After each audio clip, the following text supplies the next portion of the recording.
नमस्कार, मी पंजाब टक हवामान अभ्यासक मुक्काम पोस्ट गुगळी धामणगाव तालुका शिल्लोड जिल्हा परभणी। सर्व शेतकऱ्याला सांगू इच्छितो की राज्यामध्ये आता 15 जून दरम्यान दररोज भाग बदलत पाऊस पडणार आहे, म्हणून हा अंदाज लक्षात घ्यायचा।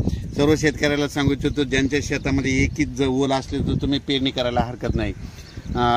पेरणी करण्यासाठी चांगलं पोषक वातावरण, म्हणून हा अंदाज लक्षात घ्यायचा। आणि परत एक शेतकऱ्याला सांगतो की म्हणजे आता सध्या खंड वगैरे काही नाही, उगाच घाबरू नका। काय होणार आहे, राज्यात पाऊस पडणार आहे, 20-22 जूनपर्यंत पाऊस पडणार आहे। आज या तालुक्यात पडणार आहे, उद्या दुसऱ्या तालुक्यात पडणार आहे, म्हणून हा अंदाज लक्षात घ्यायचा।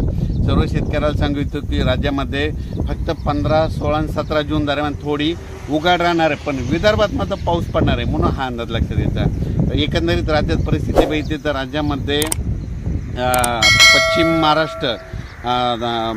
महाराष्ट्र, मराठवाडा आणि तसेच या भागामध्ये 12 जून, 13 जून, 14 जून, 15 जून दरम्यान ओढे नाले वाहतील तसं आणखीन एक पाऊस पडणार आहे। काही ठिकाणी वाहुणी पडणार आहे, मुसळधार, कुठं रिमझिम, कुठं पेंड वालता पाऊस पडणार आहे, म्हणून हा अंदाज लक्षात घ्या।